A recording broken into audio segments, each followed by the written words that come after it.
अब नहीं चलेगी वक्फ बोर्ड की मनमानी, पावर पर लगाम लगाएगी मोदी सरकार। सदन में इस बार मानसून सत्र की शुरुआत जोरदार गर्माहट के साथ हुई, जहां बजट 2024 को लेकर बातें थम नहीं रही थी कि केंद्र सरकार ने एक बार फिर माहौल गर्म करने के लिए संसद में वक्फ बोर्ड में संशोधन करने के लिए बिल पेश करने का मन बना लिया है। वक्फ बोर्ड पर शिकंजा कसने वाले बिल की खबर सामने आती है। देश की सियासत में जबरदस्त गर्माहट देखने को मिल रही है। ऐसा कहा जा रहा है कि केंद्र सरकार के द्वारा पेश किए जाने वाले संशोधन बिल के बाद वक्फ बोर्ड के किसी भी जमीन को अपना बनाने की शक्तियों पर अब अंकुश लगने वाला है। मोदी सरकार के लिए आसान नहीं होगा रास्ता। प्रधानमंत्री मोदी की कैबिनेट के द्वारा वक्फ बोर्ड की ताकतों पर शिकंजा कसने वाले बिल पर विपक्ष के द्वारा जोरदार हंगामे के आसार दिख रहे हैं। जाहिर सी बात है कि इस बिल को पास करना मोदी सरकार के लिए आसान नहीं होने वाला है, क्योंकि इस बार विपक्ष मजबूती के साथ केंद्र सरकार को सदन में घेरने के लिए तैयार बैठा है। जिसके बाद अब देखने वाली बात ये होगी कि विपक्ष की इतनी मजबूती के बाद मोदी सरकार कैसे इस बिल को पास करने में कामयाब होती है। एक नज़र वक्फ बोर्ड कानून पर। चलिए अब आपको बताते हैं कि आखिर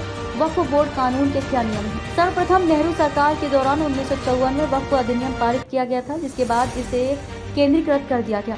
इस संपत्ति के रखरखाव की जिम्मेदारी वक्फ अधिनियम 1954 के पास थी। तब से लेकर अब तक इसमें कई बार संशोधन हो चुके हैं, लेकिन इस बार मोदी सरकार के इस बिल के कयास मात्र से ही विपक्ष और मुसलमान पक्ष केंद्र सरकार का विरोध करने लगे हैं। यूपीए सरकार ने दी थी ताकत। आपकी जानकारी के लिए बता दें कि वक्फ बोर्ड के नियम को लेकर विवाद कोई पहली बार नहीं हो रहा है। इसकी शुरुआत की बात करें तो यूपीए सरकार ने वक्फ बोर्ड को असीमित अधिकार दे दिए, जहां वक्फ संपत्तियों को विशेष दर्जा दिया गया है, जो किसी भी ट्रस्ट आदि से ऊपर है। वक्फ बोर्ड को किसी भी संपत्ति के बारे में जांच करने का अधिकार दिया गया है, चाहे वह वक्फ संपत्ति हो या ना हो। अगर बोर्ड किसी संपत्ति पर अपना दावा करता है तो इसके विपरीत साबित करना बहुत मुश्किल हो सकता है। वक्फ बोर्ड में शामिल अधिकारी वहीं बात अगर वक्फ बोर्ड में शामिल अधिकारी की बात करें तो बोर्ड में एक सर्वे कमिश्नर होता है, जो संपत्तियों का लेखा जोखा रखता है। इसके अलावा मुस्लिम विधायक, मुस्लिम सांसद, मुस्लिम IAS अधिकारी, मुस्लिम टाउन प्लानर, मुस्लिम अधिवक्ता और मुस्लिम बुद्धिजीवी जैसे लोग इसमें शामिल हैं। वक्फ ट्रिब्यूनल में प्रशासनिक अधिकारी होते हैं। कैसे काम करता है बोर्ड? वक्फ के पास बहुत सारी संपत्ति होती है, जिसका रखरखाव सही तरीके से किया जा सके और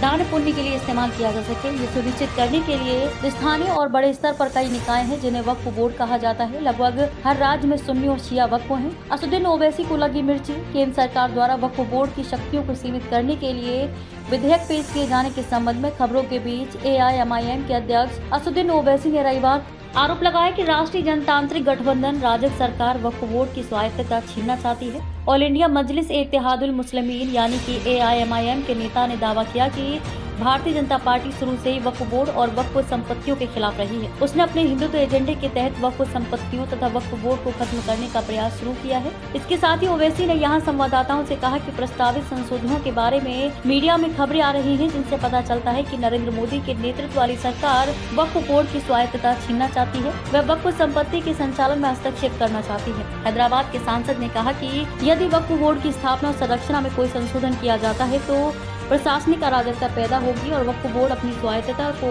खो देगा।